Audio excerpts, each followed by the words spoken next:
The talk tonight is I'll rest when I'm dead. And what I mean by that is that it is really essential that we get engaged in life. We have been put here for a reason, for a purpose, and each one of us is created unique and special. And when we allow ourselves to really shine, to stand up and say, I'm brave enough to be seen, I'm brave enough to be what I was created to be, and I'm going to let go of the stories, the fear, the doubt, the worry, all of the things that have interrupted my ability to shine. The day will come when we lay it all down and we're complete. But until then, I want to invite each one here tonight and, everybody we know to stand up in life in a way where we can absolutely accept our own divinity. Imagine for a moment that there is a power in the universe that's infinite, intelligent, and creative, and that it is everywhere present. What that suggests to me is that it's right there where each one of you are, and it's right here where I am. And if it's all powerful, then I am powerful. And so when I look at the life that I'm living, am I shining in the way that I'm designed to shine? Am I present to what life is calling me to do or to be, to have? Am I willing to stand in this moment and accept the gifts I've been given? Now, each one of us has a little something we bring that no one else can bring. And it is absolutely essential that we give it into the world. Now, how we do that is up to us each individually. Now, the challenge that most of us have been faced with is that as we've been journeying along, we've received messages that were too much or not enough, messages that somehow were broken and flawed. There's something about us that's wrong and bad. What if all that is simply opinion? What if that is just information coming from somebody else's perspective and has nothing to do with you? I remember years ago reading in the Course in Miracles that what people think of me is none of my business. And I've heard it repeated many times over. What people think of you is none of your business. Whether it's good thoughts or bad thoughts is irrelevant. What people think of you is none of your business because it's coming from their consciousness.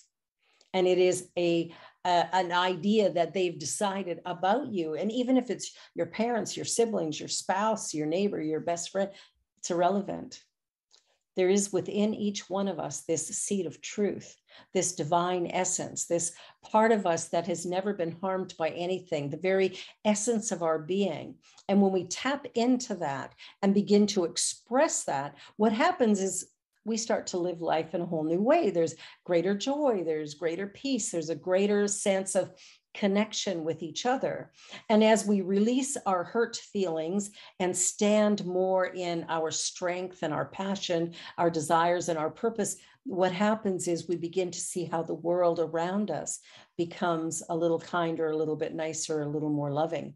So we want to make sure that we are living to our highest potential and that we are in service to humanity, whatever that looks like. And I really believe that the reason that we're here is to express joy. And this month has been all about play, playing at whatever, playing in our lives, being willing to be silly. Last week, we were very silly in this service and it was so much fun. This week, we're a little more subdued, but, we're still going to have a good time. The journey that we're on is an individual journey, and we have within us the ability to shape it and shape it in any way that we want. So here's the key. When we're walking along, we know about affirmations, right? We create affirmations to begin to move ourselves forward in life in a way that is productive and positive. We say affirmations because maybe there's something going on that we want to shift or change. So whatever that might be, that's what we want to pay attention to. So it's really important that we take the time to acknowledge what we are, who we are, where we are, and what's going on in our life experience. It's really, really important. So this journey is an individual journey. It's a journey of taking time to find our identity and then begin to live from there. So there's some tools that can be used that are really, really important. And these tools are available to all of us. We want to make sure that we are doing things that honor the life force within us. We want to make sure that we're doing things in harmony with the universe. So there's some things we can do. One of the things that we teach here is a method of prayer called spiritual mind treatment. And the way that we do that is very specific, especially in the beginning, so that we get a good sense of how it works, why it works, and then we can begin to use it consciously. And so in order to do this, we begin by recognizing that there's a power in the universe that's greater than I am. It's the all-encompassing divine presence. We might call it by many names: God, first cause, peace, love. It doesn't really matter. Call it Fred, call it Ruby. It's all God. It's all good. Whatever name we use is just a name that can't even begin to describe the possibility or capability of it. But we begin to recognize when we go into prayer, we're not begging something in the sky to bestow a blessing upon us. We're acknowledging that there is one presence, and it's right here where I am, and it's right there where you are, because it encompasses all of life. We live, move, and have our being in it, not separate from, different than, but in it. It is the very cellular structure of our beingness. So when we begin in that place, it empowers us to look at our troubles from a new perspective. We can begin to look around and go, yeah, there's a challenge, there's a difficulty, but maybe that's not what I think it is. And maybe if I shift my perspective, I can begin to view it in a new way. And one of the things that has been helpful in my life, and maybe for you as well, is to begin to look at everything that happens, every event, as neutral. And this neutral event doesn't become anything until I describe it or you describe it. So we take a look, maybe we look at our work and we go, oh, my job, I'm not having a great time with my job. I hate it. I hate my boss, whatever. What happens is we have labeled it as bad. And so our experience will match that, and our experience will be negative. But if we look at it as neutral and then go, well, it is what it is. From there, we can begin to reshape our thinking and possibly do some visualization where we're looking at, what is it I really want? And what would that look like? And we begin to see things from a new vantage point, which allows us to then see a new reality, right? And what is faith? Faith is that ability to see beyond conditions. And so that's what we're doing, is we're opening our minds and hearts to something bigger. We want to begin to see potential and possibility rather than dread and despair. And we do that from our own vantage point by beginning to change the way we view the world. If I'm calling things bad and wrong, I get to be right. If I call it good and great and beautiful and perfect, I get to be right. Although sometimes the things we call perfect are not really that. But in the moment, they seem like that. It's like when you first fall in love, it's, oh, they're perfect, they're wonderful. And then, they leave the toilet seat up or something. Not my husband, he would never do that. Whatever's going on in life is really a reflection of an idea I have in mind. So if I can create in my mind the type of life I want to live, I can begin to shift everything around me. So I look at my world and I go, okay, what is it I want to be in the world? If I want to really stand in my potential, then I've got to take time every day in meditation and prayer. And so we talked a little bit about prayer being, recognizing that divine force that we call God or spirit or universe. And then we look at, well, if that's what it is, then I'm one with it. And so it is in unifying with that idea that I can strengthen my viewpoint, my attitude, and my life journey. So I sit down, and instead of going, oh, life sucks, I can sit back and say, no, just let me take a look here. God is all powerful. God is right here being me. Maybe I need to look at this differently. So if I can quiet my mind, get my ego self out of the way for a minute, sometimes a difficulty, I want to get that out of the way for a minute, my humanity, my feeling like a finite, broken, flawed thing, and instead accept that I am the divinity of the one, that something in me is absolutely divine and perfect, and I allow that to be the energy that moves me forward, change happens, and it can happen really, really quickly. So we quiet the mind with meditation and prayer.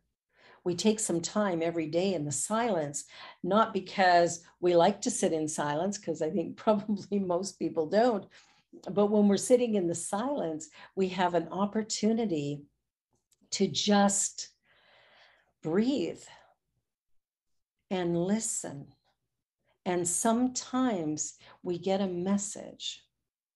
And if we pay attention to that message, it may be the very thing that we need to move us into the new reality that we've been seeking.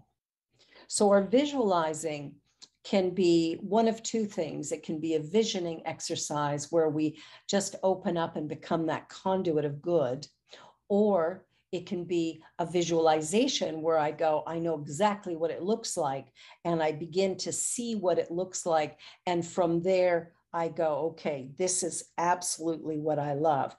Now, when we create a visualization, we have an exact picture. We want to make sure that we qualify it a little bit by saying this or something better. This or something better. Because sometimes we get a picture of something that we want, and we might have seen it at a neighbor's or seen, we don't want to take from anything else or anyone else. What we want to do is allow us to be expressed to our greatest possibility. So if we can sit back and say, hey, here's my desire. You know, I'm sure some of you have created vision boards over the years, and you put all these pictures up on the vision board, and some of it happens, some of it doesn't. But if you put a little label on the bottom that says this or something better, what happens is the potential is unlimited. All of a sudden now it could look differently.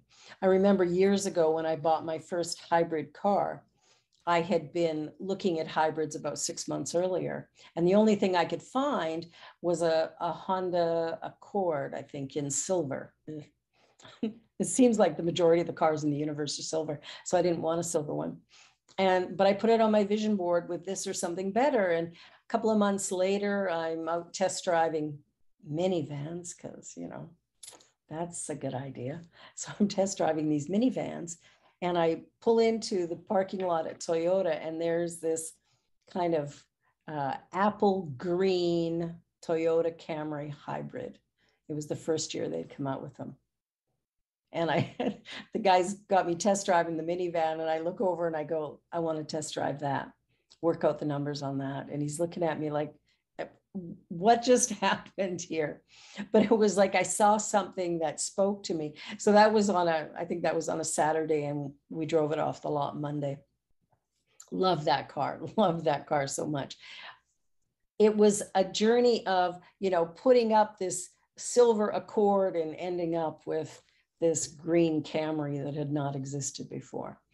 Years ago, when I first found my spirituality, I was in a Nazarene church, and it caused some problems in my life because I had this full awakening, which caused me to transform from being kind of a angry, horrible, awful person into somebody who was maybe kinder, nicer, sweeter. Anyway, my husband didn't like it very much and left me shortly thereafter. But what happened from that experience for me was profound and life-changing. And it's the thing that caused me to have the faith that I have today, is that about 3 or 4 months after he left, I just couldn't take it anymore. Life was so hard, unbearable. I got somebody to look after my kids, and I planned my suicide. And I thought, I can't do this. I can't be here. This is way too hard. And so I got my kids looked after, got everything organized. I'm ready to leave the house, and my phone rings, and I pick up the phone reluctantly, and I'm trying to get rid of the person on the other end. And it's a woman that I don't know. And she's phoning me to tell me she doesn't know why she's phoning me, but I have been in her head and she can't get me out. And so what's going on? And so we have this conversation, and I'm like, I'm trying to get rid of her. I'm going, oh, nothing. I'm just on my way out. I really got to go. And she goes, and I didn't know who she was. She said to me, I sit 3 rows behind you at church. But she said, you've been on my mind and I just can't hang up the phone yet. So I tried to get rid of her. And then all of a sudden, something just hit me that, oh my God. And I burst into tears, and I told her what my plan was. And she goes, oh, she was shocked. She didn't even know what to say. In that moment, it was like there was this intervention that I can't describe. But a stranger phones me up and says, I don't know why I'm talking to you, but I need to keep you on the phone. From that moment on, I've never once had a desire to take my life. From that moment on, I've never once sat back and thought, it's too hard, it's too much. Even when it gets hard and it's too much, my heart goes to a place of, you know what? With God, all things are possible. There is nothing that's too much or too hard or too different. And we look at the world today and we might go, it's too much, but you know what? It isn't. Life is happening in ways that we can't begin to describe. But what's going on in the world, if we can just soften our hearts a little bit and listen to that still small voice that comes to us in our meditation time, in our prayer time, if we will listen to that, that might move us into a place where we lift someone else, or maybe even just ourselves. I love what Anne said a couple of weeks ago when she said, after me, I love you most. And I thought it's such a profound saying. And it's so important that we look after ourselves and at the same time realize that in doing that, we are looking after humanity. We're creating a world that not only works for everyone, but works for the highest and best good of everyone. We're creating a life and a world that's filled with potential and possibility. And regardless of the tough days, we find our way through because there's always somebody there to lean on. We have the courage or the strength or the bravery to look at the moment and go, this too can change. Ernest Holmes in The Science of Mind says, change your thinking, change your life. Change your thinking, change your life. And I know for me that at that very dark time, I had been doing Bible study and going to church 3 or 4 times a week and trying to understand this whole religion thing. I didn't quite get it. So I ended up leaving there and finding new thought. But it was that journey of knowing that there's a higher power, and I knew it. And yet I still lost my faith until that woman called. She changed my life. Or maybe she allowed me to see that maybe my life had more meaning than I thought it had. And I think for each one of us, sometimes we get to a place where we're tired and things are hard, and we need to find a way to play more, to stand up in life and be counted, to go, I am enough. And maybe I'm too much. Yes, because I know I'm too much sometimes, but I'm getting okay with that. I'm loud. I tell terrible jokes. I'm forever bugging my family. You know, my husband says, what do you want to do for dinner? I say, eat. He hates that. The first time it might have been funny. The 3000th time, he's going a little tired of it. But it's, you know, it's like, I just have a quirky sense of humor and, you know, I'm going to share it. And some people might roll their eyes, and I'm quite okay with that now. We're journeying along, and we are these divine beings of love and light. We have been created perfect, whole, and complete. Do we have the strength, the courage, the bravery to stand in this moment and play in the midst of chaos and crisis and colossal insanity? Are we willing to just laugh and play? When we first came online tonight, I don't know what happened. I'm watching the band, they're rehearsing, doing their thing. I can't really hear everything that's going on. And all of a sudden, Dedri is laughing so hard. She's got tears pouring down her face, like she just lost it. And I thought, this is what I love. This is what I love most of all, is when we can just drop into our playfulness and allow it to erupt. It doesn't need a special place in time. It can just be when it is. And what I find about humor sometimes is that it just lands when you least expect it. You know, middle of a funeral, and all of a sudden somebody says one little thing and there's just laughter that ripples through the whole place, followed by great tears. It's like our humanity is so exquisite that it takes us to these highs and lows, but isn't that the joy of it? Imagine for a moment if you woke up every day and it was exactly the same. Wow, like that would be really boring.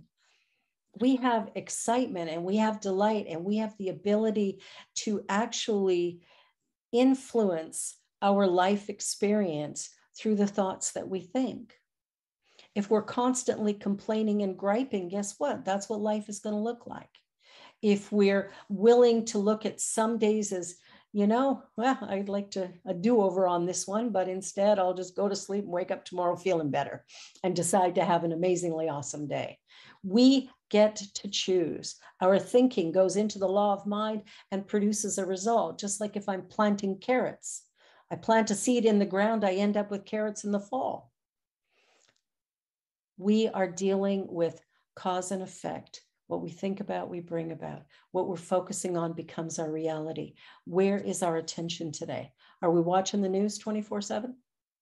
Because we can. But man, that's depressing. I can't do that myself.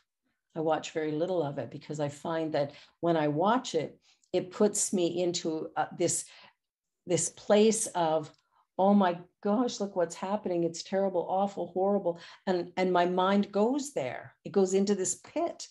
And then I have to try and drag it out. So I know what's going on in the world. And I know there's a lot of chaos and pain. And I know that God is fully present, that this divine universe is infinite, intelligent, and it's active right here, right now, regardless of how I use it. It's a power, it's an energy. It's like, you know, the lights, right? I can take my light above my computer, I can shut it off and I can turn it on. Electricity doesn't care. It just goes wherever the energy flows. And so it is with this God stuff. If I choose to be angry and vengeful and horrible, so be it. If I choose to be loving and kind and joyful, so be it. The energy is simply moving. It doesn't matter if it's Putin or if it's myself or it's Ruby or Anne, or it doesn't have preferences. It isn't a person. It is a dynamic flow of energy that is constantly moving, creating, and recreating based on consciousness. The universe is intelligent. Whatever I think about, I bring about in some way or another. So I want to pay attention to where my thoughts go. I want to pay attention to my focus, right? When I'm tired, it's much different than when I've had a good night's sleep. I don't know about you, but you know, when I'm really tired, I can be a little cranky. That's when, you know, I have to do a little extra meditation, take a little more time in the silence to begin to lift myself back out of that and to acknowledge that my body wants to rest and maybe I should allow that. So often we're doing things we think we should do rather than doing things that actually support us. And so we have to acknowledge that I have to put me first. I have to love myself enough that I can look after me. And by looking after me, I have the ability to be present with you. I have the ability to love others. I have the strength and ability to show up and make a difference in the world. At least that's my hope.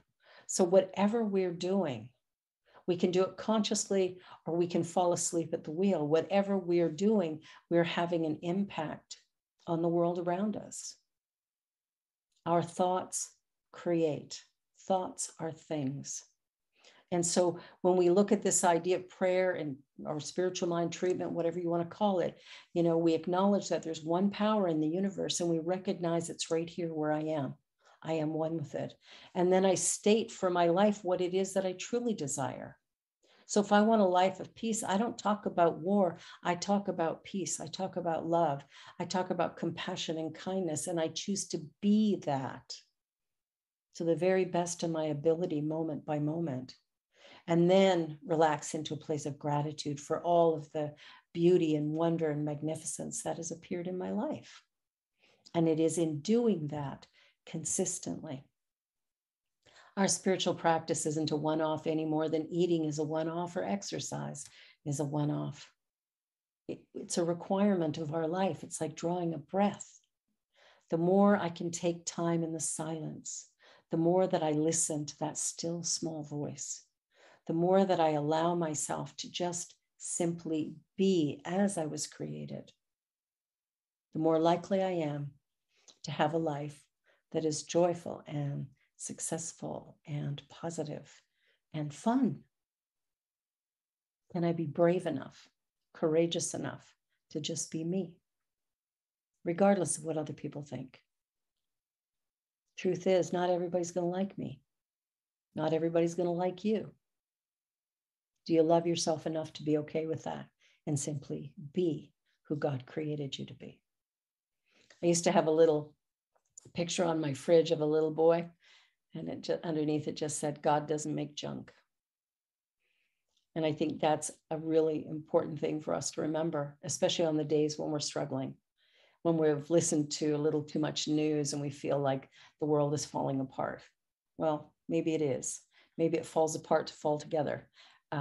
Sometimes we have to, it's like when we're spring cleaning, we got to get in the corners and get all the dirt out, and we make a big mess doing that. Well, maybe that's what the world's going through right now. Maybe there's shifts happening that are going to awaken us to a deeper sense of compassion and kindness and understanding of each other. I don't know. All I know is when I see the pain, that's my prayer request. I just pray love, that whatever's in the highest and best good for all of humanity is fully revealed through the power of love. And that, to me, is my piece of the puzzle. My responsibility is just to try and be that love moment by moment. So this journey that we're on, well, it is full of ups and downs. But imagine for a moment that we can be what it is that we want in our world. We can be peaceful. As Gandhi said, be the change you want to see in your world. Just be it. And if enough of us be love, be kind, be compassionate, that ripple effect could make a huge, huge difference. So back to the title, I'll rest when I'm dead. Well, for now, my job is to bring light and love and joy and peace wherever I can, however I can. And when I forget, to remind myself to be what God created me to be. Obviously, I'm here for a purpose, or I would never have gotten that phone call so many years ago. Life is happening through us. Be the conduit of love. Be the conduit of joy. Shine your light, because nobody else can. God bless.